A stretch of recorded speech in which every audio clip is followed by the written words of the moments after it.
Todos acharam? Diz assim a palavra do Senhor: pelo que, ouvindo eu também a fé que entre vós há no Senhor Jesus, e a vossa caridade para com todos os santos, não cesso de dar graças a Deus por vós, lembrando-me de vós nas minhas orações, para que o Deus de nosso Senhor Jesus Cristo, o Pai da glória, vos dê em seu conhecimento o espírito de sabedoria e de revelação, tendo iluminados os olhos do vosso entendimento, para que saibais qual seja a esperança da sua vocação, e quais as riquezas da glória da sua herança nos santos, e qual a sobreexcelente grandeza do seu poder sobre nós, os que cremos, segundo a operação da força do seu poder, que manifestou em Cristo, ressuscitando-o dos mortos, e pondo-o à sua direita nos céus, acima de todo principado e poder e potestade e domínio e de todo nome que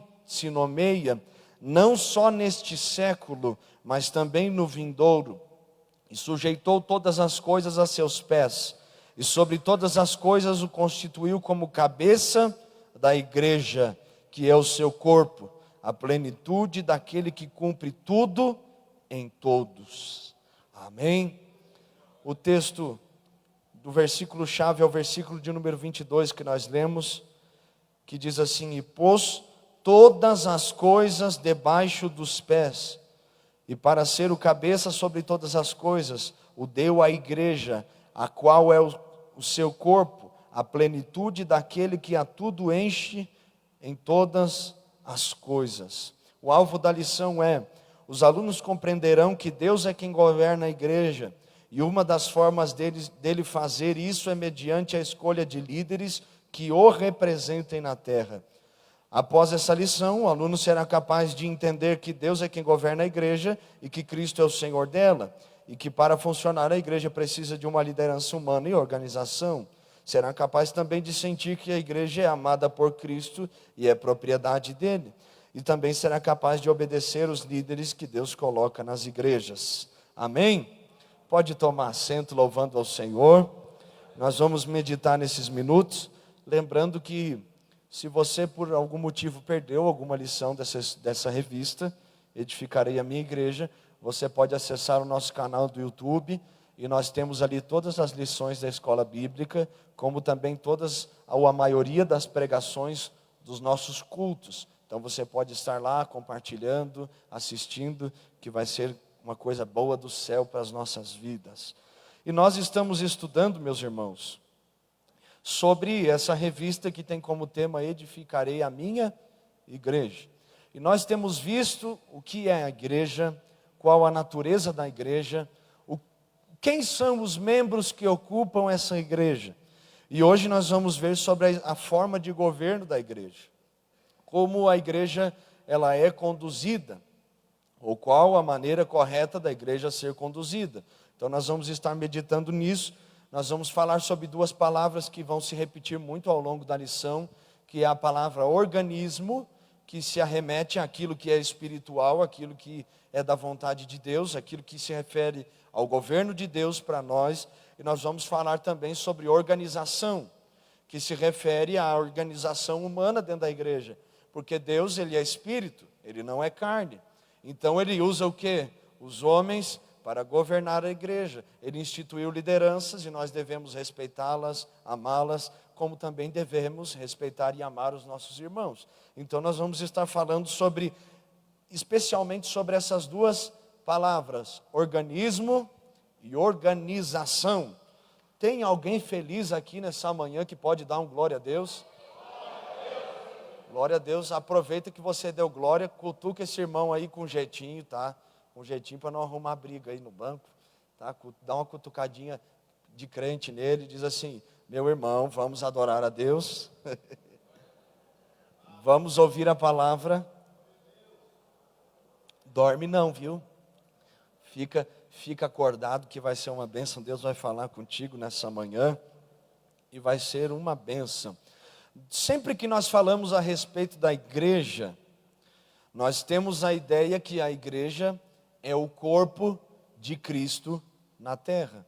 Todos nós sabemos e somos bem instruídos a respeito disso, que Cristo é o cabeça da igreja, e que a igreja é o corpo de Cristo, e que Cristo como cabeça, é Ele quem comanda, Ele que dirige a igreja. Como Cristo é o cabeça da igreja, isso nos ajuda a entender algumas coisas. Primeiro, que o propósito da igreja não é um propósito terreno. O propósito da igreja é um propósito espiritual. Se Cristo, que é o cabeça, governa sobre a igreja, e Ele nos ensinou que nós devemos buscar primeiramente o reino dos céus e a sua justiça, e as demais coisas serão acrescentadas. Se Ele nos ensinou, quando o apóstolo Paulo escreveu aos Colossenses capítulo 3, dizendo que se nós estamos em Cristo, se já ressuscitamos com Ele, ou seja, se nós fomos batizados na sua morte, para que no seu batismo nós ressuscitemos com Ele, nós devemos buscar e atentarmos, olhando para as coisas que são de cima, porque nós já morremos para aquilo que é terreno, nós já morremos para aquilo que é carnal. Então logo, quando nós falamos que Cristo é o cabeça, nós estamos falando o quê? Que o propósito, não só de Cristo, mas também do seu corpo é espiritual. Então a igreja, meus irmãos, olhe para mim aqui, por favor. A igreja, ela não é um governo humano. Por mais que Deus se utilize de pessoas que são de carne e osso para governar esta igreja, para dirigir esta igreja. Mas a igreja está sujeita somente à autoridade de Cristo Jesus. Lembrando que quando nós falamos igreja, nós não estamos falando da placa denominacional, ou seja, da Assembleia de Deus, da Batista, Quadrangular, Presbiteriana. Nós não estamos falando a respeito disso. Nós estamos falando a respeito da igreja que faz parte do corpo de Cristo, a igreja dos salvos, a igreja daqueles que um dia confessaram Jesus Cristo como seu único e suficiente Salvador e Senhor. Então, a nossa lição, ela vai iniciar aqui na introdução, falando sobre essa questão que nós podemos definir a igreja com essas duas palavras: organismo e organização. E que nós podemos olhar para a igreja dessas duas maneiras, para que nós entendamos de melhor forma, de uma forma mais clara, qual é o propósito de Deus para a igreja. Só que o que eu achei interessante aqui, é que o escritor desta lição, ele vai falar que a igreja se encontra peregrinando na terra. E isso é o que me fez meditar a respeito disso. Se Cristo é o cabeça da igreja, se Cristo é o cabeça da igreja, e esse Cristo governa esta igreja, e Ele deixou uma ordem para cada um de nós, falando que nós somos peregrinos, então, eu volto a repetir, nós estamos aqui só de passagem. A nossa casa não é aqui. Nós fazemos parte da igreja nesse momento aqui, mas o nosso propósito não é ficarmos para sempre nessa terra. O nosso propósito não é vivermos a vida, porque nós temos uma vida, segundo a Bíblia Sagrada, Hebreus 9, 27, Tiago capítulo 4 a seguir. Nós temos uma vida, nós não morremos e reencarnamos, e reencarnamos, e reencarnamos, não. Nós morremos, e depois de morrer, nós vamos a juízo. Nós morremos, e depois de morrer, nós vamos para a eternidade, com Cristo ou sem Cristo. E nós temos que entender que a forma como nós vivemos nessa terra vai definir para onde nós fomos. Entende? Mas e as obras e a fé? Mas a verdade é que se você entregou a sua vida para Jesus e você faz parte da igreja que foi lavada e remida e comprada por bom preço, você vai ter obras e vai ter fé. Você vai ter a ação e vai ter a motivação correta.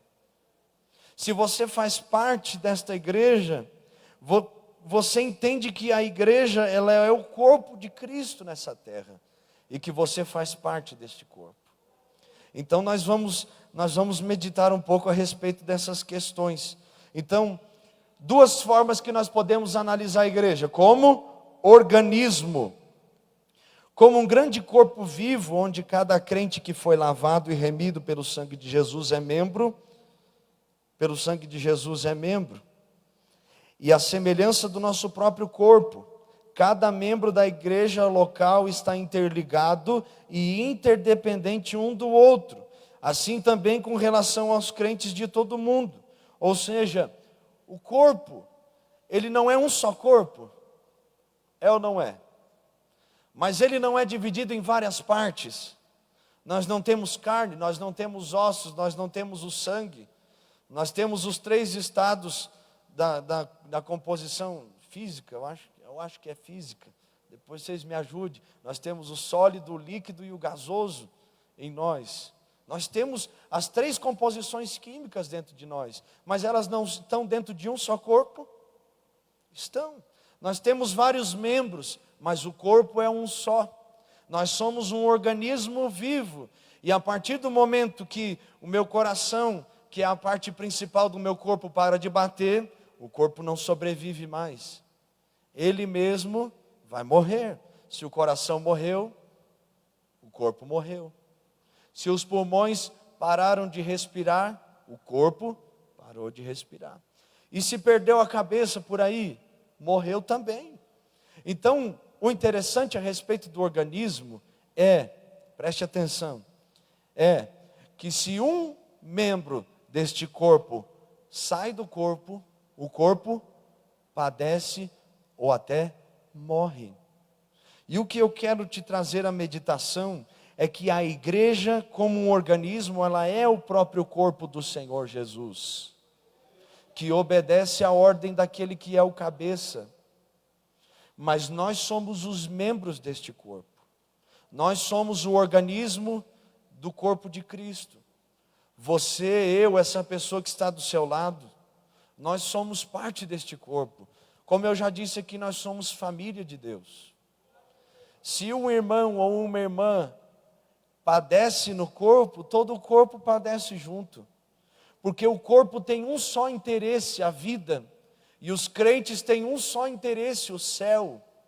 Você está entendendo? O céu. E se um membro desse corpo se perde, o corpo sente falta deste membro. Ou pelo menos deveria sentir. O corpo sente falta, sente a necessidade. Porque aquela pessoa tem um lugar no organismo. E isso, quando nós entendemos essa questão do organismo da igreja, nós percebemos que o corpo ele não guerreia entre si, ele não luta entre si, e é o que Jesus disse quando ele desce daquele monte, quando ele foi transfigurado, e aparece Moisés e Elias, está Pedro, Tiago e João, e eles descem do monte, e Jesus expulsa o demônio de um jovem que era surdo e mudo, e ele volta a ouvir e a falar.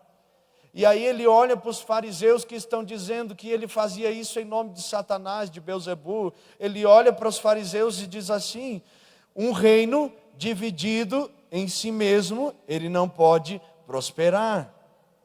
Se Satanás expulsa Satanás, ele não prospera, ele não cresce. Se eu expulso esse demônio por Belzebu, então por quem expulsam os vossos filhos? Jesus estava dizendo que se eu expulso do jeito que vocês estão falando, pelo diabo, por quem que vocês expulsam? Mas se eu expulso pelo dedo de Deus, é porque o reino de Deus já é chegado a vós. Então Jesus estava falando o quê? Que dentro de uma casa não pode haver o quê? Divisão. Que dentro de um reino não pode haver divisões. Que dentro do organismo que é a igreja, não há guerras internas, não há divisões ou subdivisões, competições dentro do governo que diz que é de Cristo, não há. Porque esse reino, se ele mesmo se divide, como ele subsistirá? Se este reino, se este governo, se este corpo guerreia contra os seus próprios membros, como ele irá sobreviver? Como ele irá sobreviver? A verdade é que quando nós entendemos o valor que nós temos para Cristo Jesus, nós passamos a valorizar muito mais uns aos outros, porque quando eu entendo o meu valor para Cristo, eu sei que o meu irmão também tem o mesmo valor, e eu não o desprezo, eu não o ignoro. A Bíblia diz que aquele que despreza o seu irmão é precipitado e peca. A Bíblia diz que se eu não amo meu irmão, que eu vejo, eu também não posso amar o meu Deus que eu não vejo. Então nós devemos entender isso, meus amados irmãos e irmãs que estão aqui nessa manhã com fome da palavra de Deus. Nós somos o organismo de Cristo. Nossos interesses, qual é o interesse do corpo? A não ser ouvir a voz do que é o cabeça. Qual é o interesse deste organismo a não ser fazer com que o corpo sobreviva? Então, esta igreja, ela é um organismo, ela faz parte de um corpo que Cristo é o seu governo. Diga comigo, eu faço parte do corpo de Cristo. Do corpo de Cristo Jesus, aleluia. Esse corpo não é um corpo que está sozinho. Deus enviou o seu Espírito Santo sobre a igreja para nos ajudar. Ele mesmo não nos deixou órfãos. Nós não somos filhos de um pai que nos abandona. Nós somos filhos de um pai que nunca nos abandona. Ele deixou o seu Espírito Santo. Você crê que o Espírito Santo está aqui nessa manhã? Porque o Espírito Santo é o que liga os membros da igreja, o que liga o corpo. Ele é aquele que une cada um de acordo com a sua função, dentro do seu propósito, dentro do seu ministério. Ele é aquele que traz a vida e o propósito para este corpo. E a segunda forma de nós analisarmos essa igreja é nós olharmos para a igreja como uma forma de organização. Por quê? Porque a igreja como organização, nós estamos falando a respeito daquela questão realmente de organização, de adequação, de organização no sentido de organizar, arrumar, colocar tudo no seu devido lugar. Então, quando nós olhamos para a igreja nesta forma de organização, nós estamos olhando para a igreja que tem um pastor, o supremo pastor que é Cristo Jesus, depois tem pastores, evangelistas, presbíteros, diáconos, e aí vem antes também missionárias, diaconisas, auxiliares, membros deste corpo, que compõem este corpo. Temos a tesouraria da igreja, temos os departamentos, que é uma forma da igreja conseguir se organizar e atingir todas as áreas que precisa atingir, suprir todas as necessidades que precisa suprir e cumprir o propósito daquele que é o cabeça. Amém? Vocês entenderam? Aleluia? Então essa é a organização. Só que quando nós chegarmos no céu, a organização não existirá mais. Enquanto nós estamos aqui na terra, nós somos organismo e organização. Só que quando o Senhor Jesus nos chamar, e eu espero esse chamamento dos céus. Eu espero. Você espera? Quando o Senhor Jesus nos chamar, essa organização vai ficar. Você está entendendo? Porque não vai precisar mais disso. Nós vamos para a casa do nosso Pai. Na verdade, nós vamos voltar para casa. Nós vamos voltar para o nosso lar. Por isso que diz aquele hino, se eu não me engano é o hino 2 da nossa harpa cristã. Oh, que saudosa lembrança tenho de ti, ó Sião, terra que eu tanto amo, pois é do meu coração. Por isso que é tão belo falar dessas grandezas aqui, porque imagina se aqui já tem muita coisa bonita, como não será a alegria que nós vamos ter lá no céu? Aleluia. Então, quando Jesus nos chamar, quando nós nos encontrarmos com Ele nos ares, nós não vamos mais ter isso aqui, é o irmão Marcelo, é o presbítero, é o copastor, é o presbítero Maciel, o evangelista Helder, pastor Raimundo, é o diácono Felipe. Não vai mais existir isso. Vai ser todos os irmãos, irmãs. Todos os irmãos e irmãs. E quem que vai estar lá governando tudo? O próprio Cristo Jesus, que nos salvou, que nos chamou das mais densas trevas e nos trouxe para a sua maravilhosa luz. Então, quando Jesus nos chamar, essa parte burocrática, ela não vai mais existir.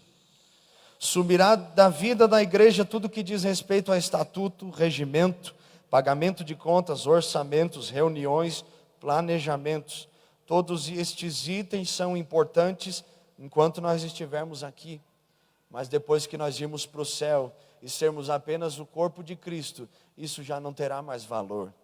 Então, me ajude, vamos nos ajudar a igreja, a nós termos aquela mentalidade que isso aqui é passageiro. Por isso eu não brigo por causa de dinheiro. Não, você quer brigar por causa de dinheiro? Então toma aqui para você. Pronto, ué. Porque quem cuida de mim não é Jesus? Quem provê na minha vida não é o próprio Senhor que me chamou, que me lavou, que me redimiu, que me perdoou? E eu tenho só algumas perguntinhas já para nós começarmos essa manhã meditando. Como você vê esta igreja? O que é a igreja para você? E qual é o valor que ela tem para você? Indivíduo inserido nesta cultura, inserido nesta sociedade, adepto de filosofias familiares, adepto de uma cultura específica dentro da sua família que você foi criado. O que é a igreja para você? Eu vim de um lugar que as pessoas valorizam muito mais a cultura regional do que a igreja. Tanto é que as pessoas às vezes vão para a igreja tomando chimarrão e vestido de gaúcho, de bota de bombacha, chapéu e o lenço. Eu vim de um lugar que as pessoas valorizam muito mais a cultura do que o servir a Deus, porque se é semana de festa farroupilha, eu vou acampar no rodeio e eu deixo a igreja de lado. Só que nós que somos convertidos ao Senhor e entendemos isso, nós priorizamos o reino dos céus. Nós sabemos que a igreja não é uma organização financeira que você vem para fazer pastor ficar rico. Infelizmente aconteceu algumas coisas assim. Mas existem ainda aqueles que são justos, que são honestos. E todos aqueles que tocaram na igreja em 1 centavo desta igreja, não só dessa, mas de qualquer lugar, eles vão dar conta, eles vão ter que dar conta diante deste Cristo Jesus. E a nossa oração é qual? Senhor, levante os que são verdadeiros. Porque nós já estamos cansados de tanta corrupção e maldade e falsidade. Nós queremos aquilo que é verdadeiro, aquilo que é honesto, aquilo que é amável e aquilo que é de boa fama. Porque isto é agradável ao Senhor. Então, Jesus tem sido o Senhor da sua vida. Você se sente amado por Jesus? Sabendo que Cristo ama a igreja. Qual tem sido o seu sentimento para com a igreja do Senhor? Tem amado sua igreja independente dos defeitos e problemas que ela tem? Pensando no fato de Cristo ter comprado você com seu próprio sangue e ter feito o mesmo por todos os irmãos daqui e todos que entregaram a vida para Jesus em todas as eras e toda a face da terra. O que lhe vem à mente ou ao coração ao pensar nos irmãos que você desgosta ou tem pouca afinidade? Mas eu não gosto daquele irmão, irmão Marcelo, mas Jesus morreu por ele. E você tem que amar. Diga para o seu irmão, hoje eu vou ficar no diga para o seu irmão e alguém vai acordar o Luca em nome de Jesus. Diga para o seu irmão assim, você tem que me amar. Não tem jeito. Somos diferentes? Somos. E as diferenças às vezes nos dão alguns problemas, mas no fim das contas nós entendemos que Jesus está acima de tudo e que é isso que importa e fica tudo bem, graças a Deus. Mas por que foram feitas estas perguntas? Para você meditar a respeito da igreja. Porque a igreja não é uma invenção humana. E nós já vamos entrar nessa questão do organismo, o governo divino da igreja. A igreja não é uma organização humana. Por mais que ela tenha suas divisões, eu vou usar uma linguagem aqui mais comum para nós entendermos. por mais que ela pareça uma empresa, ela não é uma empresa. O pastor não é um patrão. Isto aqui não é um auditório de reuniões. Você não é um empregado. Nós somos filhos do nosso Pai dos céus. Nós somos servos de Deus. Pastor ainda é pastor. Como assim? Ele é um guia espiritual. Ele é aquele que aconselha você a respeito das coisas espirituais. Ajuda a tirar as dúvidas. Te ajuda na caminhada da fé. Ajuda porque já passou por muita coisa. Já viveu muitas experiências. Já sabe, já entende algumas coisas a mais. E pode te ajudar. E quem que chama o pastor? Quem chama homens ao pastorado é o próprio Deus. Infelizmente nós sabemos de muitas coisas que diferem um pouco dessa afirmação que eu fiz, mas eu creio que quem chama os pastores é Deus. Ontem eu estava conversando com uma pessoa no telefone e ela disse para mim assim: você está mexendo com a igreja ainda, Marcelo? Eu disse: eu estou aí pela misericórdia de Deus, estou servindo, né? Aí ele falou assim: você é louco, rapaz, como é que você vive, meu filho? Você vive em função dos outros, rapaz? Você não pode dormir direito, não pode ter um descanso e vive em função de problemas dos outros. E eu falei assim: mas eu fui chamado para isso, eu nasci para isso. Quem me chamou é aquele que me sustenta. Quem me chamou é aquele que me capacita, que me dá condições para servir. Entende? Quem é que dá pastores para o rebanho? É o próprio Deus. Ele é que dá os pastores, Ele é quem estabelece os evangelistas, Ele é quem estabelece presbíteros para a igreja. E nós vamos entrar nessas questões, porque nós vamos falar de organismo e organização. Ele é quem estabelece os diáconos para a igreja, as diaconisas, as missionárias. Ele é que nos ajuda nessas questões. E quem pode pagar o serviço que você presta ao Senhor? Ninguém pode pagar aquilo que você fez. Um dia você estava em casa almoçando, não sei, ou jantando, e alguém bateu no seu portão, e você deixou de jantar ou de almoçar, e entregou um prato de comida para aquela pessoa. Quem pode te pagar por isso, se ninguém viu? Só que o que nós sabemos é que Deus é aquele que tudo vê, e que Ele nos recompensará. Então, essas perguntas que nós fizemos, é para você meditar a respeito do seu lugar na igreja. Porque o que faz a diferença quando nós falamos de igreja é o quê? O amor a Deus e o amor ao próximo. Pronto. Não precisa de mais coisas. Porque se você ama a Deus, você não adultera, você não mente, você não zomba daquilo que é sagrado.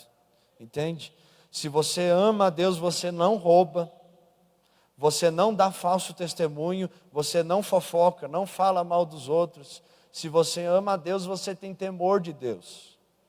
E se você ama a Deus, o amor dele no seu coração é tão grande, que você consegue olhar para as pessoas com amor.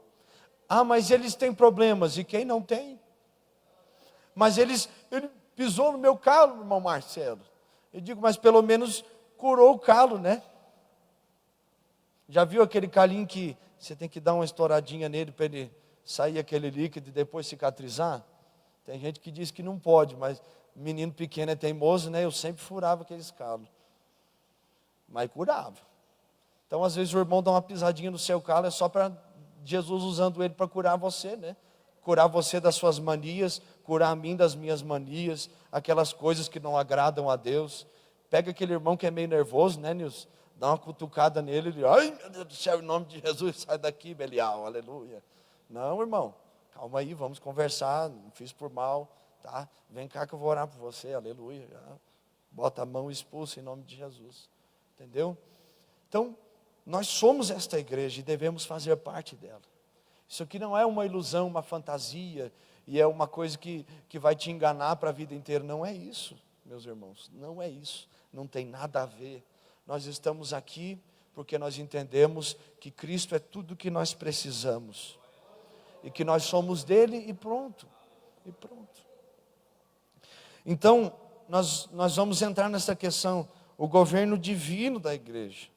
Só pela revelação divina, que podemos perceber e entender que o governo último da igreja vem do alto, ou seja, nós temos ideias, nós temos planejamentos, nós temos muitos planos a respeito da igreja, mas a direção verdadeira ela vem do céu.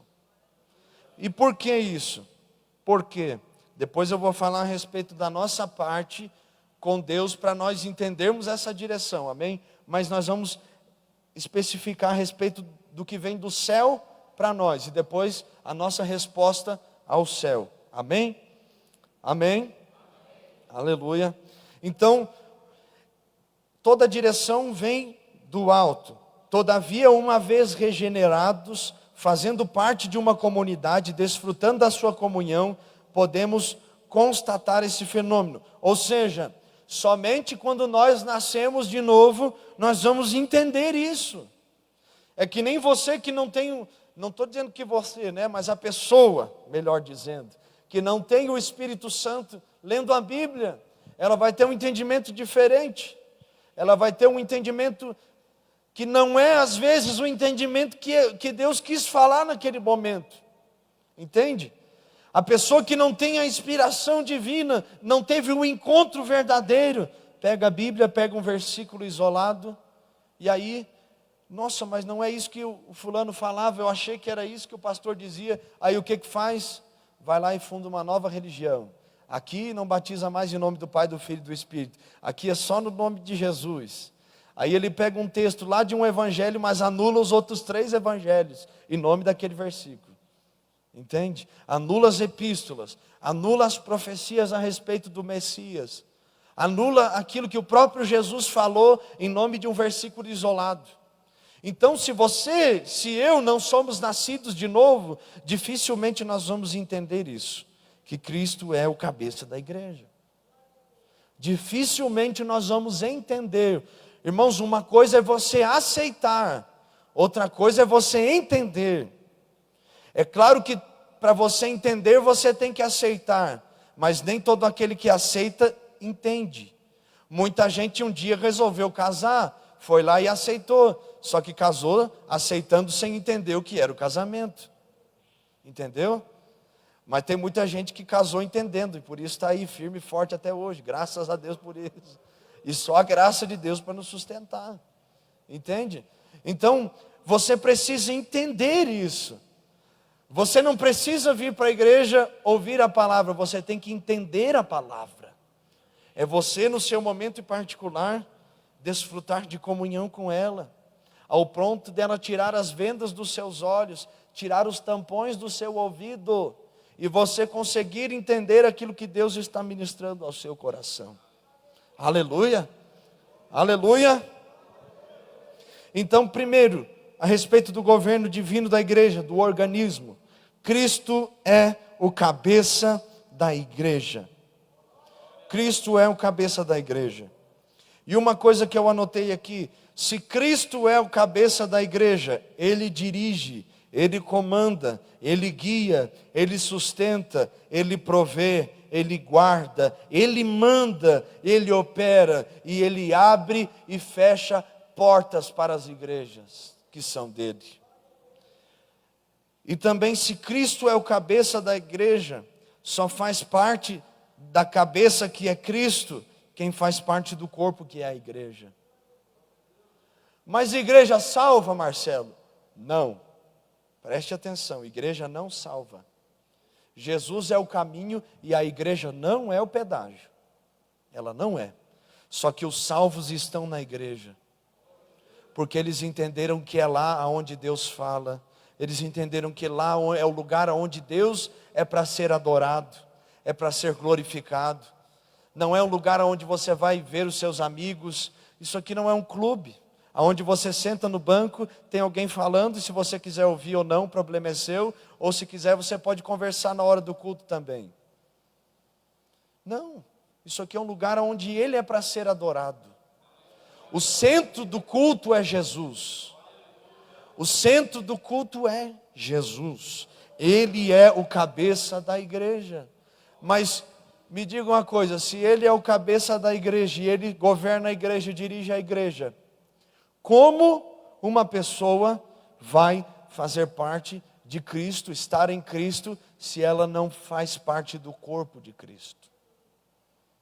O que diz o Salmo 100? Celebrai com júbilo ao Senhor, entrai pelas portas, entrai pelos átrios do Senhor com alegria. E como é que você vai entrar com alegria, celebrar com júbilo ao Senhor, se você não entrar pelas portas da igreja? Não é para entrar pelas portas da igreja? Então, como é que você vai celebrar com alegria no templo, se você não entrar no templo? Não tem como, meu irmão. Tem muita gente dizendo aí que igreja não precisa. Por quê? Porque tem problemas mal resolvidos. Não é com a igreja, são com as pessoas que estiveram na igreja. E aí, em nome de não corrigir aquilo que precisa ser corrigido, em nome de não curar aquilo que precisa ser curado, é mais fácil fazer o quê? Fugir, ao invés de curar e corrigir uma situação. É mais fácil você fugir do que curar. Só que uma vez que eu entendo que Cristo é o cabeça da igreja, eu não fujo mais dos problemas. Eu enfrento eles e eu os venço, em nome de Jesus. Eu estava no mercado com a pastora. Nós estávamos fazendo as compras dos alimentos do retiro de senhoras. E eu estava no caixa. Não se assuste com o que eu vou falar. Por mais que seja constrangedor, a gente se entristece com essas coisas. Nós estávamos ali, já finalizando a compra, e veio o empacotador e tal, e comprando as coisas. Eu não sei que assunto que surgiu. Eu falei para ele assim, mas você montar uma caixa de papelão depois que ela foi desmontada, é que nem você desmontar um guarda-roupa e depois montar ele de novo. Aí ele olhou para mim assim, e disse assim, rapaz, tu não sabe que eu tenho um tio que é pastor, e eu fui desmontar um guarda-roupa dele, e quando eu desmontei o guarda-roupa, tinha um monte de revista pornográfica lá em cima fala guarda-roupa aqui, armário, né? Armário em cima do armário dele. E eu falei, E ele, Eu digo, continue desmontando armários. Ele olhou para mim assim, ficou me olhando, como assim? Você é crente? Eu digo, E eu estava meio assim, né? Eu digo, eu sou pastor também. Um dia perguntaram para mim, qual que é a sua profissão? Eu digo, sou pastor auxiliar, aleluia. Estou lá para incomodar os outros mesmo, glória a Deus. Né? E aí ele ficou me olhando assim, aí ele saiu constrangido, voltou, e ele, desculpa, eu não queria ofender o senhor, você não me ofendeu. Por isso que eu te disse, continue desmontando armários, porque já chegou esse negócio das pessoas serem falsas no meio da igreja. As pessoas precisam saber a verdade, e mesmo que doa, a verdade tem que vir à tona para que haja cura. E ele ficou me olhando assim, e eu fiquei olhando, né? Eu digo, Deus te abençoe, meu filho, glória. E ficou aquela cena. O que é o normal? A gente calar, só que nós não podemos nos calar se nós estamos em Cristo e nós sabemos que ainda existem partes do corpo que estão enfermas. O corpo precisa de cura, e o cabeça está olhando para o corpo sadio, e está te dizendo, faz alguma coisa pelos que estão doentes. Eu ouvi um exemplo uma vez, muito interessante, só para fechar essa nossa observação. Quando você está doente, e você vai no posto de saúde, lá no sul fala posto de saúde, aqui fala UPA, né? UPA. E você vai na UPA, no hospital, e você tem que tomar uma injeção. Eles vão dar uma injeção, às vezes vai mais aqui embaixo, né? Mas está doendo aqui? Não. O problema é aqui nessa região? Não. Mas por que tem que tomar a injeção aqui? Se o problema é febre, é outras coisas. Por quê? Porque essa é a parte sadia. E aí você dá a injeção aqui, e aí vai lá através da corrente sanguínea e cura a parte que está doente. Só que nós, que somos a parte sadia do corpo, estamos dizendo para Jesus, que é o cabeça que vem dar a injeção do Espírito Santo em nós, estamos dizendo assim, Senhor, não precisa não, porque eu já estou bem. E Jesus está olhando para nós e está dizendo, mas não é a questão de você estar bem ou não, eu preciso injetar o Espírito Santo nessa parte, eu preciso colocar cura nessa parte, para que a parte que esteja enferma também seja curada. Aleluia, ficou claro isso? Então, vamos orar para que o Senhor nos cure, e cure a sua igreja. Quando se fala em Cristo como cabeça da igreja, nós estamos falando de Cristo no seu aspecto de senhorio, de soberania, de supremacia. Ele é o rei que governa todas as coisas. E nós, como seus filhos, estamos debaixo do seu governo, não por uma obrigação, não porque alguém impôs isso a você, mas nós servimos o nosso rei por amor. Por amor. A quem está disposto a este governo de Cristo? A todos aqueles que creem e são batizados em nome do Pai, do Filho e do Espírito Santo.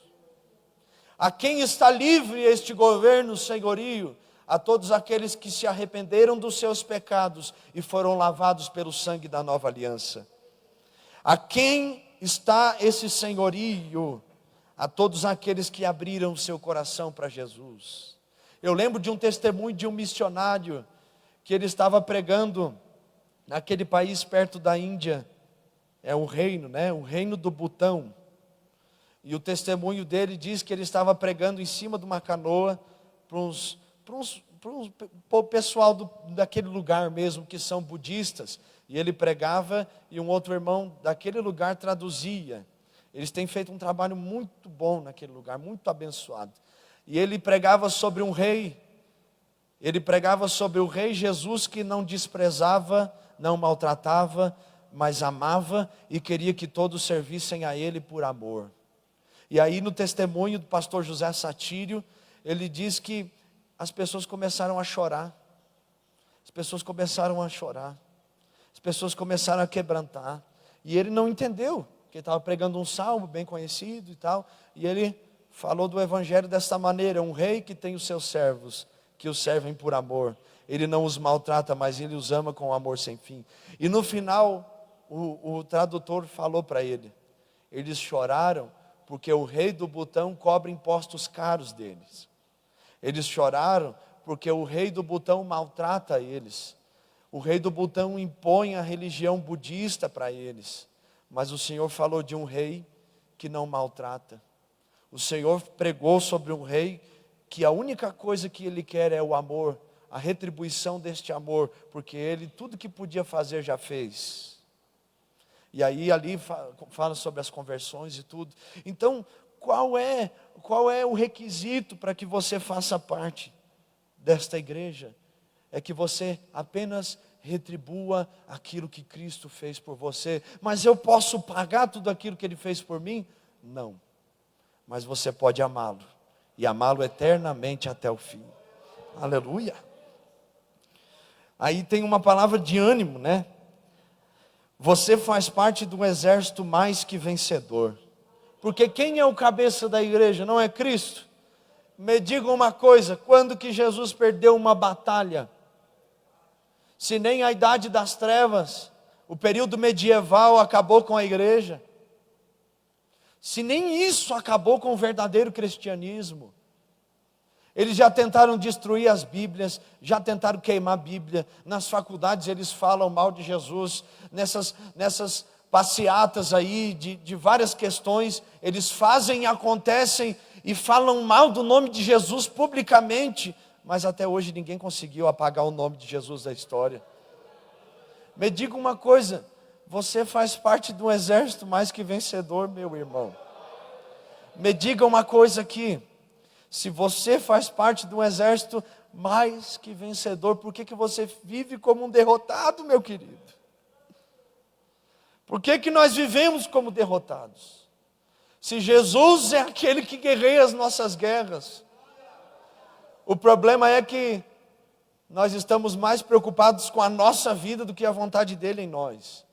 E nós não entendemos que a vontade dele é boa, agradável e perfeita. E quando eu me coloco nas mãos do Senhor, eu passo a viver uma vida que o agrada. E quando eu vivo uma vida que o agrada, eu entendo que tudo que eu tinha e que tinha planejado para mim mesmo não era nada comparado a tudo aquilo que Ele fez, está fazendo e ainda fará a respeito de mim, da minha casa e da minha família. Aleluia. Então Cristo é o cabeça da igreja, por isso que ela é um governo divino, por isso que ela é um organismo. E segundo, por que a igreja é um governo divino? Porque Cristo é o cabeça dela. E segundo, porque Cristo amou a igreja. Cristo amou a igreja. Nós não temos um pai que nos abandona. Não, irmão, você não entendeu. Nós não temos um pai que não nos abandona. Nós não servimos um Deus que não nos ouve, que não nos pode atender. Se eu perguntar para cada um de nós, quantos de nós já oramos num momento muito difícil e Deus nos atendeu? E se Ele não atendeu, eu tenho certeza que a resposta já foi. Agora espera um pouquinho que ela está chegando aí, viu? Quantos de nós, quantas vezes nós já ouvimos testemunhos aqui? Testemunhos de provisão, testemunhos de conversões, testemunhos de transformações, coisa que só Deus poderia fazer. Um dia eu fui num centro de recuperação, fazer um culto, e um rapaz que recém havia chegado falou para mim assim: não há nada que seja possível para tirar ele quis dizer assim, não há nada que possa fazer o vício do crack sair de dentro de mim. E eu falei para ele: meu pai usou crack 20 anos, entregou a vida para Jesus, o amor de Cristo libertou. Agora me diga, se o amor de Cristo libertou meu pai e libertou todas essas pessoas que você está vendo aqui, por que Ele não pode libertar você? O amor de Cristo é suficiente para nós. E olha o que é mais lindo: Cristo amou a sua igreja. O sentimento de Cristo em relação à igreja é o quê? Amor. Ele a amou, Ele se entregou por ela, e um dia Ele irá casar com ela. Jesus amou a igreja a tal ponto que Ele se entregou por esta igreja, que Ele se estendeu naquela cruz por amor a esta igreja. E Ele disse assim: um dia eu vou voltar e eu vou casar com ela ainda, viu? Vai ser uma bênção este casamento, e nós vamos fazer parte dele. Aleluia. Quem vai fazer parte deste casamento? Por isso o noivo e a noiva dizem: vem, Maranata, ora vem, Senhor Jesus. Oi. Coloque lá.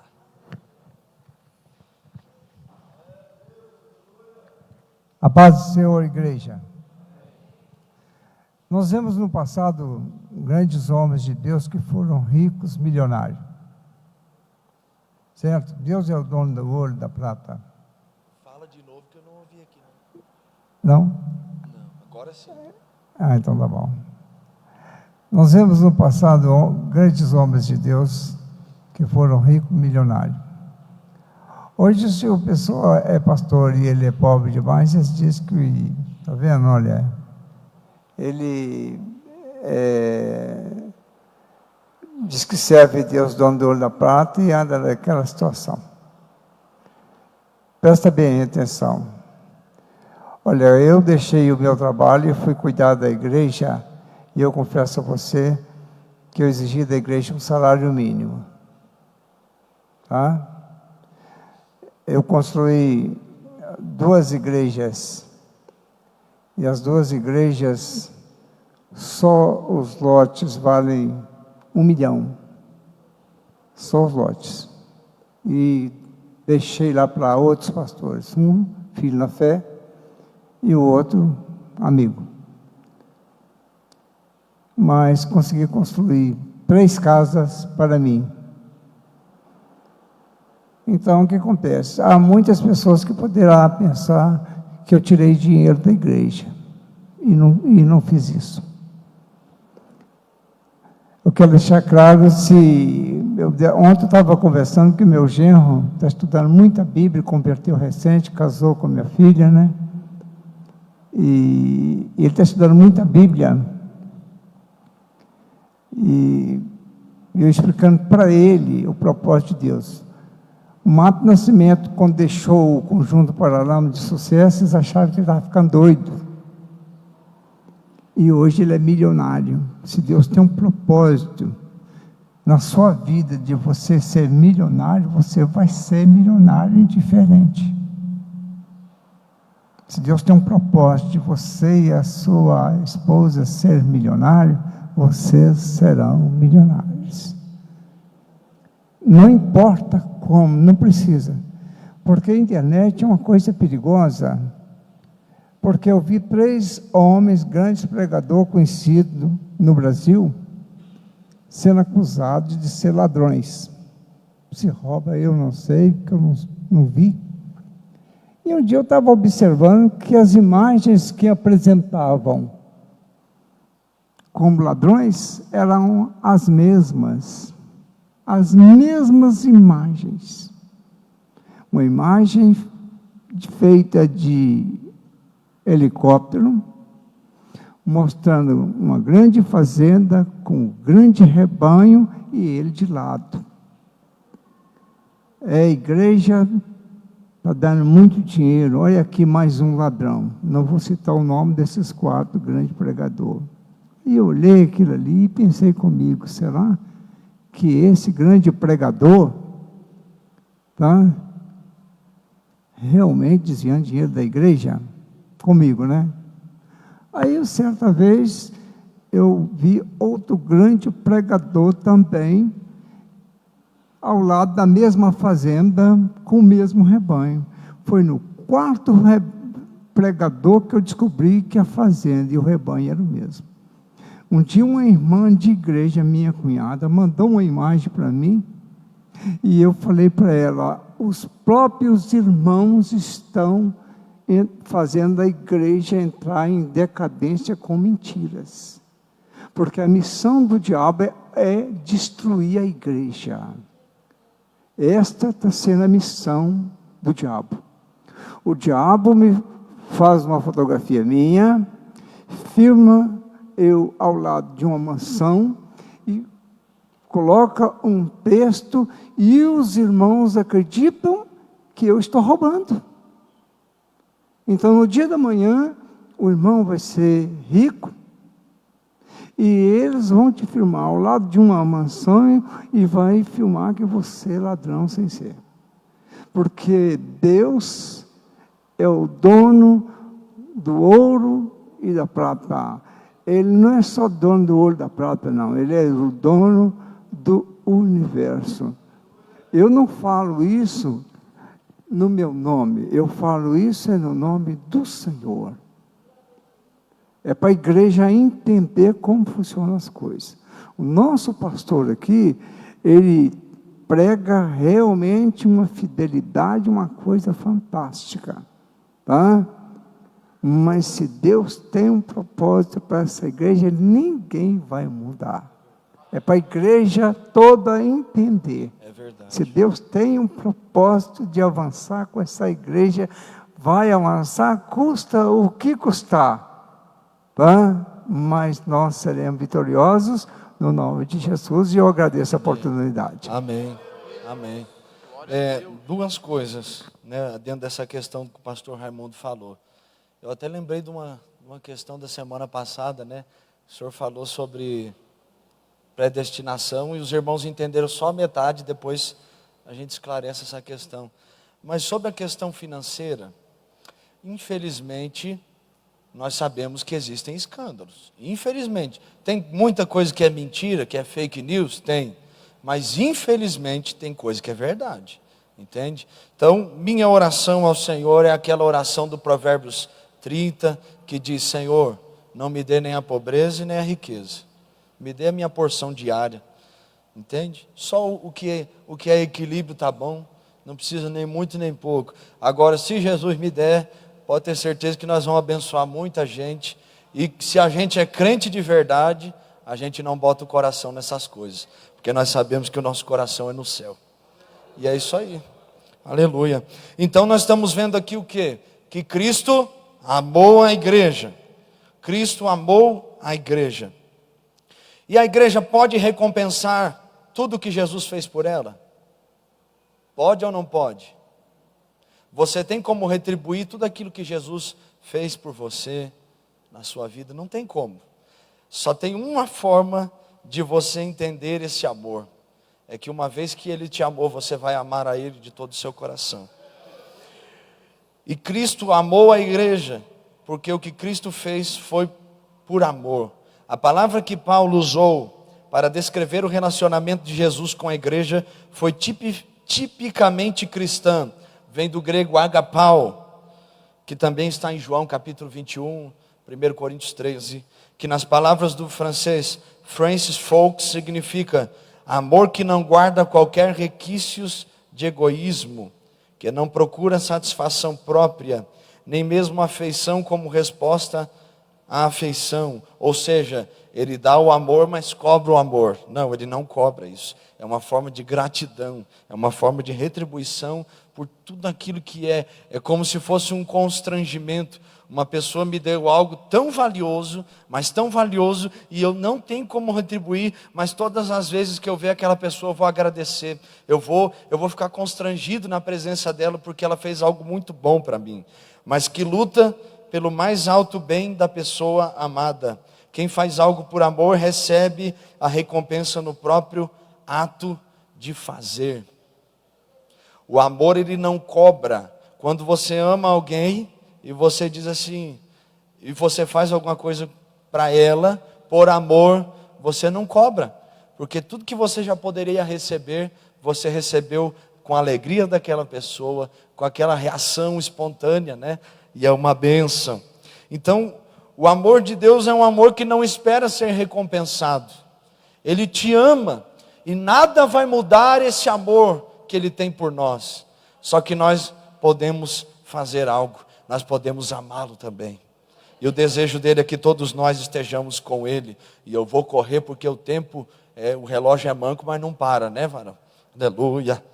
Então, terceiro, Cristo comprou pelo seu sangue a igreja. Cristo comprou pelo seu sangue a igreja.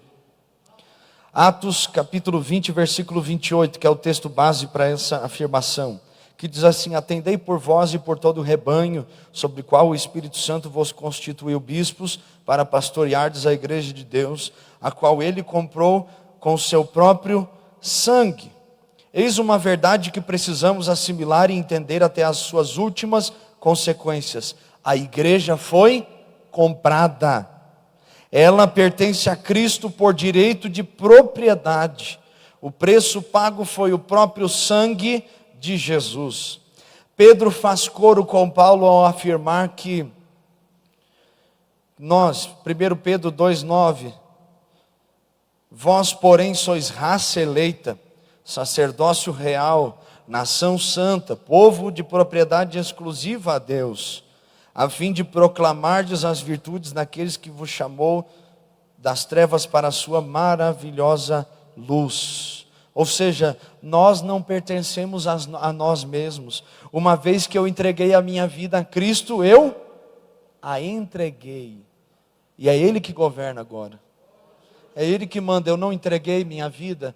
Quando alguém fez um apelo aqui, você quer entregar a sua vida para Jesus, reconhecê-lo como seu único e suficiente Senhor, Salvador da sua alma? Quero. Certeza, certeza. Aí quando vai para o discipulado, o povo pega no pé. Tem certeza? Olha que se tu entrar nesse negócio, o negócio aqui aperta, não. Você não está vindo para cá para você ficar rico, né? Você não está vindo para cá porque você vai ser beneficiado com coisas materiais. Não, o benefício aqui é espiritual, porque o propósito é espiritual e Deus é Deus espiritual. Então, primeiro é caráter transformado. E depois as outras coisas, vai orando e chorando no caminho da cruz, que Ele vai te entregando aquilo que você precisa. Entendeu? Tem certeza? Aí chega no batismo. Faz 3 perguntas no batismo, são feitas. Você reconhece a palavra de Deus como seu único manual de regra, fé e prática? Ou seja, você tem certeza que você quer ser crente? Você reconhece a igreja, tarará, tarará, tarará, tem certeza que você quer ser crente naquela igreja? Rapaz, tem certeza. Aí o cabra ainda aceita ainda. Você aceita Jesus como seu único e suficiente Salvador e Senhor. Tu tem certeza que tu quer descer essas águas? Tenho certeza. E aí é batizado em nome do Pai, do Filho e do Espírito Santo. Mas a pergunta é feita.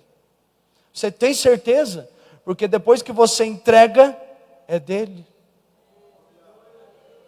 Lucas 14:33, tão conhecido. Se vocês querem ser os meus discípulos, vocês têm que renunciar tudo quanto vocês têm. E no versículo 25 daquela passagem de Lucas 14, Jesus vai falando: se você amar mais a sua mãe e o seu pai do que a mim, você não é digno de mim. Se você amar mais os seus filhos do que a mim, você não é digno de mim. Se você amar mais seus irmãos, suas irmãs e ainda também a sua vida, você não pode ser o meu discípulo. A pergunta que nós podemos fazer quando fizemos um apelo é: você está disposto a amar Jesus acima do seu pai e da sua mãe? Você está disposto a entregar a sua vida para Jesus mais do que você entregou ela para a pessoa que você se casou? Você está disposto a se render a Jesus com todo o seu coração e a sua alma, para que Ele te guie, te governe e te dirija, não só hoje aqui, mas para sempre? Você está disposto a reconhecer que o sangue dele te comprou e que você já não vive mais para você? Você está disposto? E aí se a pessoa falar amém, nós vamos para o discipulado e aí a gente entra com a palavra. Mas uma coisa que nós temos que entender: nós não pertencemos a nós mesmos. Tem uma frase muito famosa, eu não lembro se é de Inácio de Loyola ou de Agostinho de Hipona, que diz: nenhum cristão pertence a si mesmo, mas é de alguém. Depois a gente procura. Mas nós não pertencemos a nós mesmos. Jesus nos comprou. Jesus nos comprou. Eu fiz algumas perguntas aqui, porque eu gosto da pergunta, porque ela traz aquela reflexão e faz a gente pensar. E a primeira dessa pergunta é: qual o valor do sangue de Cristo para você? Que valor tem o sangue de Jesus para você, para mim? Que efeito ele tem nas nossas vidas? Porque se Jesus morreu por mim e eu sou propriedade dele, logo o sangue dele é sobre a minha vida. Eu sou lavado, remido, redimido pelo sangue do Senhor Jesus Cristo. E nada pode tirar, não há nenhum sabão em pó que possa lavar este sangue da minha vida, tirar ele. Não há nenhuma que boa, nem o sabão da pastora que tem ácido lá, que arranca os coros dos dedos da gente. Não pode tirar o sangue de Jesus. Nada pode. E por que a gente não valoriza o sangue de Jesus? Eu lembro a primeira vez que eu expulsei um demônio. Eu estava deitado numa cama, junto com uma pessoa da minha família, muito próxima para eu estar deitado assim, porque eu sou meio sistemático, né? Nem com o meu irmão eu dei direito, quando eu era pequeno até ia, mas agora não dá, né? E eu deitado numa cama, muito frio, beira de mar, Rio Grande do Sul, inverno, gelado, muito vento frio e chuva, e eu deitado. Eu lembro que era tempo de eleições, mas isso faz tempo, viu? Eu acho que eu tinha uns 17 anos. E a pessoa da minha família que estava do meu lado estava enferma, por isso eu estava lá, problema de pulmão, então eu tinha que estar perto ali se acontecesse alguma coisa. Só que do nada eu tentando dormir assim, aquela coisa política, ninguém gosta de campanha política, então fica na TV porque ninguém gosta e não tem outra coisa para assistir, né? Não tinha na época. E eu comecei a ouvir uns gemidos assim, Eu digo: vai dormir, pelo amor de Deus, em nome de Jesus. E aí ficou aquele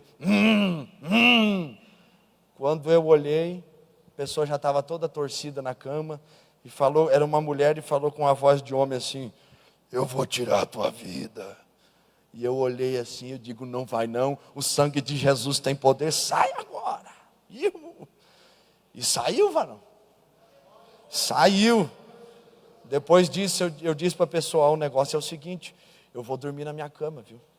Aleluia. Mas saiu, viu? Saiu.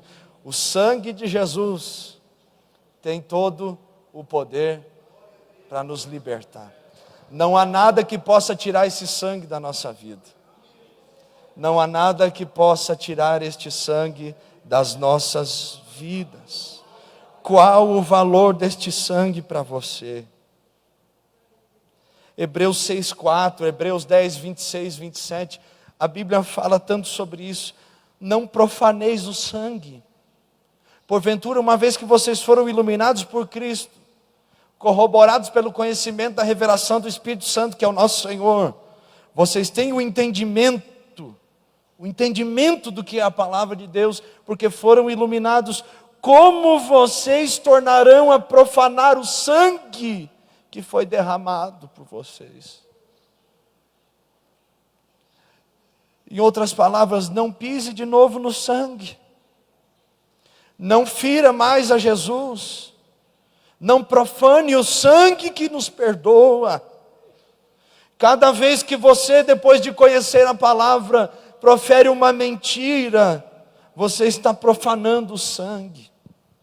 Cada vez que eu e você, irmãos e irmãs, sabendo que é errado cobiçar aquilo que é alheio, nós cobiçamos, e a cobiça aqui é no sentido de inveja. Invejamos algo, nós estamos profanando o sangue. Cada vez que você tem um pensamento que não agrada a Deus, você está profanando o sangue de Jesus. Você está anulando o sacrifício dele na sua vida. E a ação de Deus em relação a isso, depois você vai ler isso em Romanos capítulo 1, é te entregar aos seus desejos pessoais. Porque você já profanou o sangue. Ele já te chamou e você não ouviu. Ele já bateu na porta e você não abriu. Então não profane o sangue. Ele nos ama. Ele é o cabeça, Ele nos ama e Ele nos comprou com o seu sangue. Este é o organismo da igreja. Aleluia. Então, sabendo que a igreja local é parte do corpo de Cristo, como você tem se conduzido sendo membro desse corpo? Sabendo que Cristo ama a igreja, qual tem sido o seu sentimento para com a igreja do Senhor? Sabendo que a igreja é propriedade de Cristo, qual o valor que você tem dado a ela? Meus irmãos, Deus nos chamou para nós sermos luz no meio das trevas. Não interessa se todas as igrejas do mundo não querem servir a Deus, eu tenho certeza que nós vamos servir. Aquilo que os outros fazem não define aquilo que nós somos. Nós somos aquilo que Deus nos chamou para ser. Nós não nos guiamos pelas modas evangélicas, a moda gospel. Nós somos aquilo que Deus quer que nós sejamos. Nós somos comprados, é Ele que manda e não nós. É Ele que governa. Por isso que tem muita coisa aqui, que tem muita coisa que as pessoas fazem por aí, mas nós não fizemos. Por quê? Porque nós oramos e Deus não aprovou, irmão. Quantas vezes eu pensei, eu posso fazer isso, vai ajudar. E eu orando, Senhor, e isso? E essa situação, e essa estratégia? E não era a hora. Mas quando foi feito, houve o entendimento, houve o crescimento, houve o desenvolvimento, edificou o corpo, não machucou ninguém, mas curou e trouxe de volta. Porque é isso que importa.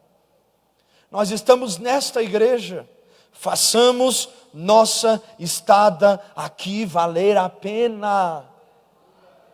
Valer a pena. E o governo humano da igreja? Nós falamos sobre o organismo, e agora vamos falar um pouquinho rapidamente sobre organização. O que é a organização da igreja?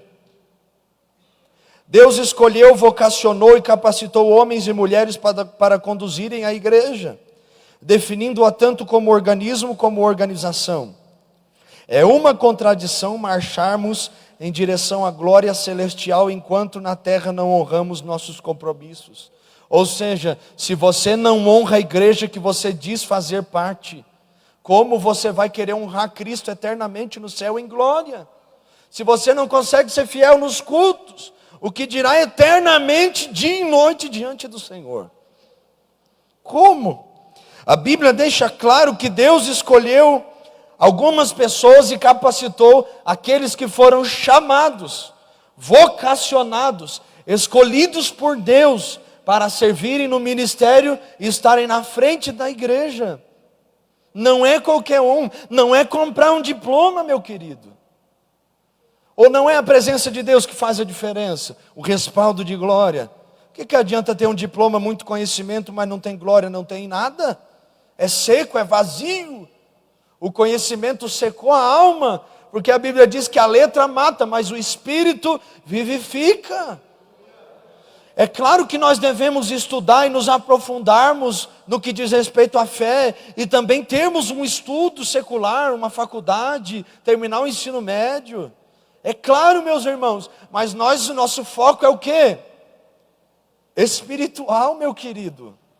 Eu posso me formar em história, em psicologia, em direito, medicina, mas isso não me leva ao céu. Entende? Isso não me leva ao céu, isso me ajuda aqui. Então, eu estudo, eu corro atrás, mas eu confio no Senhor, que é aquele que confirma todo o ensinamento e que faz todas as palavras que foram ditas serem lembradas depois. Entende? Eu não faço apologia ao estudo, eu digo para os jovens, estudem. Tem gente aqui que já briguei até ir para a escola. Os pais chegarem, né, irmão Raimundo? Falar assim para mim, Marcelo, pelo amor de Deus, fala com eles lá. Fala para os meninos lá que eles têm que estudar. Eu digo, se você não for para a escola, eu vou saber, viu? Eu vou lá na sua casa te buscar para você ir para a escola às 7 da manhã, rapaz. Né, Janzinho? Dê glória a Deus. Viu? Confessaram o seu pecado, que já era. Mas está aí estudando, né? Pelo menos deveria, graças a Deus. Está estudando, e eu digo para eles, estudem, sejam pessoas que tenham conhecimento. Sejam pessoas que corram atrás, que não fiquem esperando as coisas virem na mão de vocês. Sejam pessoas que vão atrás, mas lembre-se que é só a presença de Deus que pode preencher a alma de um cristão. É só a presença de Deus. Então, Deus deu este governo humano, porque Ele usa as pessoas. Toda vez que Deus quis trabalhar com você, né, Rosinaldo? Toda vez que Deus quis trabalhar com você, Ele usou alguém, não foi? Raramente Deus vai dar algum sonho a respeito de alguma coisa que nós temos que melhorar, ou vai falar. Sempre Ele fala através da sua palavra. Mas geralmente Deus se utiliza das ferramentas humanas para trabalhar conosco. Nós somos uma obra inacabada. Nós somos uma obra que está em construção. Está em construção. E Deus usa essas pessoas lindas, maravilhosas e cheirosas para trabalhar em nós, né, irmão Cleomar? Glória a Deus. E nós damos glória a Deus por isso. Então, quem que chama os pastores? É Deus. Não é qualquer um que pode ser pastor. O problema dos escândalos e das coisas que nós vemos por aí é o quê? Os requisitos ao pastorado. Infelizmente, em alguns lugares eles mudaram. Não é mais pela vocação, é porque é parente. É porque o vô dele era pastor, é porque o pai dele é pastor, é porque o sogro dele é pastor, e não tem nada a ver, meu querido. Pastorado é questão de chamado, é questão de chamado. O meu pai era pastor, mas eu não sou obrigado a ser pastor. Quando meu pai soube que meu pai era crente, eu pensava assim, Deus me livre meu pai ser crente, pelo amor de Deus. Tá bom, parou de usar droga, tá bom, só crente tá bom. Aí um dia o meu pai falou assim, meu filho, vou te falar um pouquinho de Jesus. Aí eu fui ouvindo, eu digo, eu quero ser de Jesus, mas eu não quero ser crente não. Aí eu estou na igreja assim, eu tinha 15 anos. Não faz muito tempo não, né, para alguns, mas para outros já faz muito, né. Tinha 15 anos e Deus usou uma pessoa e falou assim, eu te chamei ao pastorado. Não é porque seu pai é obreiro, é porque você é para ser obreiro, seu miserável. Eu digo, eu estou aqui então, amém, vamos lá, glória a Deus. Então a vocação é dada por Deus. Efésios 4:11, eu não vou ler porque se tornará muito extenso, mas fala que Deus deu pastores, mestres, evangelistas, presbíteros, e aí vai falar sobre os profetas para a sua obra. A expressão outros para pastores e mestres é citada em conjunto, havendo assim a possibilidade de que os dois nomes, pastores e mestres, se refiram ao mesmo ministério. Pode ser que um pastor seja mestre? Sim. Pode ser que um mestre seja pastor? Não. Como assim? Pastor, geralmente tem o dom do ensino, porque tem que ensinar, né? Tem que ter o dom da palavra, no mínimo. Mas e o mestre? Tem que ter o dom do pastorado? Não. Ele pode ser só o ensinador, mas não tem aquela habilidade para guiar o rebanho de Deus. Ser pastor e ser mestre são coisas diferentes. E é isso que tem que ficar claro. Porque tem pastores que são mestres, sim. Pastores, o que é um pastor? Aquele que guia, aquele que dirige, aquele que dará conta. Então, mestre, o que é? Mestre é aquele que ensina. Entende? Ficou clara essa questão? Só para eu resumir aqui. Uma coisa que nós temos que entender claramente é que o que realmente importa é que Deus levantou pastores e mestres para a sua igreja. E que estes são chamados para edificar, ajudar e servir o corpo de Cristo. Então, ponto 2 aqui para nós já encerrarmos. Presbíteros e diáconos. Aí 1 Timóteo 3, do 1 ao 13, fala sobre as qualidades e os deveres dos obreiros, que todos nós já conhecemos. Que o obreiro tem que ser marido de uma só mulher, não dado ao vinho, não fraudulento, tem que pagar as contas, tem que ser fiel, tem que dar bom testemunho, né? Tem que, no mínimo, ter testemunho, tá? Então vai falar sobre esses requisitos. A questão do presbitério e do diaconato. Quem foi chamado para servir? O presbítero e o diácono. Todos foram chamados para servir. A questão, meus irmãos, preste atenção, é que cada um vai servir de uma forma específica.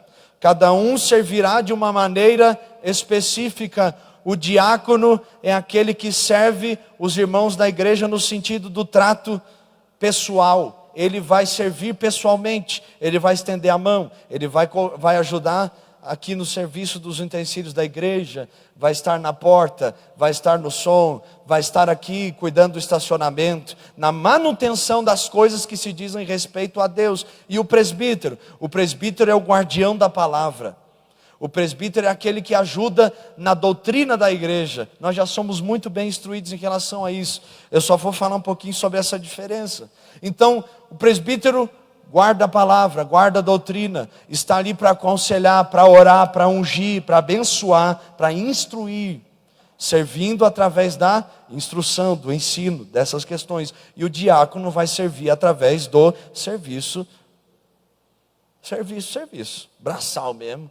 E se o presbítero tem que trabalhar também. Eu sou meio, a gente não gosta de ficar parado, mas a pessoa vê um negócio ali que precisa arrumar, aí vai lá e chama outro para arrumar. Se você está ali, já arruma, meu querido. O seu título não traz um privilégio especial para você. Nós somos servos do Senhor. A casa não é de Deus, a igreja não é de Deus, então bora trabalhar para Jesus, irmão. Aleluia. Vamos parar de frescura, como diz o gaúcho. Então, presbitério e diaconato, temos essas diferenças. Outra coisa, para você ser um presbítero, você passa pelo diaconato? Sim. Mas isso é um degrau para que você seja um presbítero? Não. O ministério não é uma questão de empresa que você vai sendo promovido, meu querido.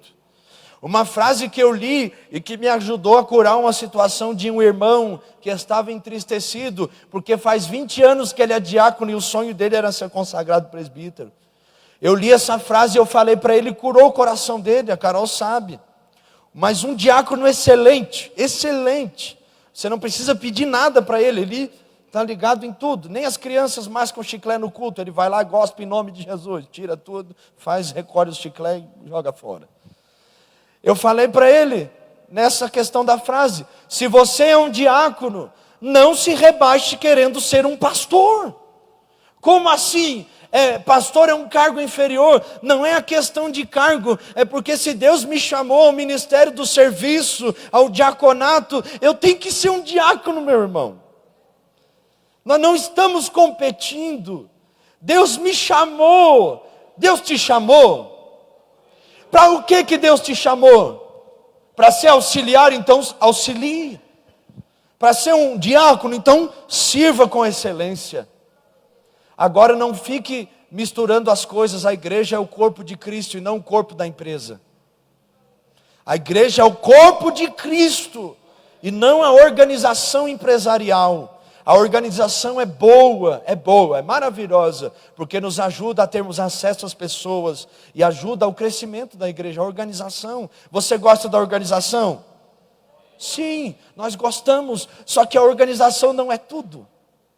Ela faz parte, mas o tudo é a presença de Deus na nossa vida. E nós entendemos que nós temos um ministério, Deus nos chamou para algo. E que eu tenho que entender esse algo e saber por que eu fui criado. Se for para ser um diácono a vida inteira, eu serei um diácono com excelência. Eu serei um diácono com excelência. Se eu perguntar para você, dos 12 apóstolos, quais são os nomes deles? Você não vai saber o nome de alguns, mas se eu perguntar para você, me fala o nome de 2 diáconos que marcaram a história da Bíblia. Você vai falar de Estevão e Filipe, o diácono. Que ganharam, Filipe ganhou Samaria para Jesus. Ele era um diácono. Está entendendo? O seu cargo não resume a sua função. O seu cargo não anula a sua identidade ministerial. Seja o que Deus te chamou para ser. Seja o que Deus te chamou para ser. Então nós não estamos numa competição. Nós não estamos aqui porque os ministérios concorrem entre si para ver quem que é o melhor, quem que vai ser o diácono do mês. Aleluia. Não, irmãos, nós estamos aqui para servir ao Senhor, e o galardão Ele nos dará, de acordo com aquilo que os homens não nos reconheceram. Está entendendo o mistério? Ninguém viu, mas Deus viu. Mas eu fiz e ninguém me agradeceu na igreja. Mas crente de verdade não espera o agradecimento e o reconhecimento terreno. Isso não é coisa de ministério, isso é coisa de crente. Precisa ser bajulado para servir a Deus? Precisa implorar para que você adore ao Senhor no culto, na igreja, para que você preste um culto? Ele morreu por você. Ele já fez tudo que você precisa. Nós que somos do ministério, nós precisamos de motivo para servir a Deus. Eu não falo isso com desrespeito, entende? É só uma forma de aplicação. Vocês não querem ser agressivo também, porque às vezes a gente se empolga, né? Mas nós, irmãos, não precisamos de motivos, nós já temos os motivos. Nós temos um motivo, o sangue de Jesus é sobre a nossa vida. Aleluia. Quem entendeu aí? Aleluia. E aí nós poderíamos aprofundar sobre quando surgiram os diáconos, quando surgiram os presbíteros, que também são chamados de bispos. Mas isso aí nós já somos instruídos. Eu creio que depois o pastor vai dar um estudo a respeito disso, e aí vai ser uma bênção. E eu vou concluindo aqui, que este reino, este governo, esta igreja, ela não está dividida. Ela é uma igreja, com um propósito, com um Senhor, o Cristo Jesus. A igreja é governada por Deus. Jesus Cristo é o Senhor dela. Isto não quer dizer que tudo que acontece na igreja reflita a vontade divina, mas que ninguém pode deter o avanço dela e a sua existência não depende de homens. Resumindo tudo, quem dirige a igreja não é Deus? É. E tudo que acontece na igreja é da vontade de Deus? Não, porque a igreja é feita de pessoas. Pessoas têm problemas, têm diferenças, têm um caráter diferente, personalidade diferente, foram criados diferentes, sim ou não? Sim. E isso vai encaixar perfeitamente um no outro? Não. Nós somos pedras que estamos no processo de sermos lavradas. Ou seja, Jesus, como bom construtor, vai quebrando os pedacinhos para que se encaixe. E aí vem o reboco de Jesus e cobre todas as imperfeições. Aleluia. Então, tudo que acontece da vontade de Deus, não. Eu creio que tem muita coisa que Deus, olhando para nós, pensa assim: eu não queria que fosse desse jeito, mas aquele cabra, aquela fêmea é teimoso demais. Aí ele que seguiu esse caminho vai ter que colher as consequências das suas ações. Mas a minha vontade era essa, para que a igreja crescesse, para que as almas viessem, para que a família fosse salva. Não podia ter reagido daquele jeito, porque o pai e a mãe era para vir no culto hoje, não veio, porque estourou dentro de casa, deu um piti dentro de casa, ficou brabo, não deu testemunho, e aí eles não vieram. E aí o que aconteceu? Não foram salvos, porque o irmão não teve temperança suficiente. Vocês estão me entendendo? Glória a Deus. E a culpa é da igreja porque a pessoa não teve domínio próprio? Não, a culpa é de quem? É da pessoa. A culpa não é de Deus, a culpa não é da igreja, a culpa é nossa. Nós devemos assumir as nossas culpas e entender que a igreja, ela não irá parar de acordo, não irá andar, não irá avançar de acordo com os nossos princípios familiares. Não, porque quem guia ela é Deus. Aleluia! Dê um glória a Deus aí, irmão. Quem que guia ela? E se o pastor morrer? Morreu. E se eu morrer? Morri. Pronto. E aí vai ficar a igreja vazia? Não, Deus vai levantar outro pastor. Entendeu? E se um dia Deus mandar o pastor para outro lugar? Mandar você para outro lugar? Você vai deixar de ser crente porque você não serve a Deus aqui? Não, porque a igreja não depende dos homens. A igreja depende de Jesus, que é o cabeça dela. Oh, meu Deus. Deus está acima dos embaraços que nós temos na nossa mente, dos nossos pré-julgamentos, das nossas ideias. A verdade é que se nós fôssemos definir Deus, nós nem teríamos como defini-lo, porque Ele é indefinível, Ele é inexplicável. Meus irmãos, só para terminar, o governo da igreja foi instituído por Deus. Nem todos os pastores, presbíteros, diáconos e demais líderes fazem exatamente o que Deus quer. Por quê? Porque não obedecem. Porque se Deus chamou e Deus levantou, se obedecer vai ser bênção. Se não obedecer, vai queimar. Olha o que diz aqui a Bíblia. Um dia todos nós teremos de ouvir: apartai-vos de mim, porque não vos conheço, vocês que praticam a iniquidade. Ou seja, profetizou, pregou, cantou, serviu, apareceu, destacou, mas não é isso que eu queria para você. Vai lá queimar no fogo do inferno, porque os seus desejos foram maior que a minha vontade para a sua vida. Aleluia! Eu sei que é um pouco pesado, mas nós temos que ter esse temor na nossa alma, de que Deus está olhando para nós, dizendo: eu estou esperando você entender o para que eu te chamei. Esperando você entender. Enquanto você não entender, você não vai ter satisfação pessoal. Você quer ser o outro, você quer pregar que nem o outro, cantar que nem o outro, ser que nem o outro. Você não entendeu que eu tenho algo para você e que eu quero que você esteja dentro da minha vontade. Pode demorar, mas um dia Ele nos chamará e nós teremos que prestar conta de tudo. Amém? Vamos orar? Vamos ficar de pé então, e nós vamos orar e agradecer ao Senhor por esta lição. Nós falamos sobre o governo da igreja, e a nossa oração nesse momento será uma oração dizendo: Deus, eu sou tua igreja, me governa e me dirige. Me governa e me dirige. Pai, nós oramos neste momento tão especial na tua presença. Estende tuas mãos sobre nós, Senhor. Em nome de Jesus Cristo, eis-nos aqui como os teus filhos. Aqui não há ninguém melhor do que ninguém. Aqui não há um reino dividido. Nós somos irmãos, filhos de um mesmo Pai, servindo o mesmo Deus, na mesma igreja. Senhor, tem misericórdia de nós. Nos ajude a entender o que é fazer parte desta igreja. Nos ajude a entender o que é ser esta igreja. Nos governa, nos dirige, continua dirigindo o nosso pastor. Abençoa em nome de Jesus este lugar. Que as tuas mãos estejam estendidas, que as portas dos céus estejam abertas, e que a direção do Senhor seja sobre nós.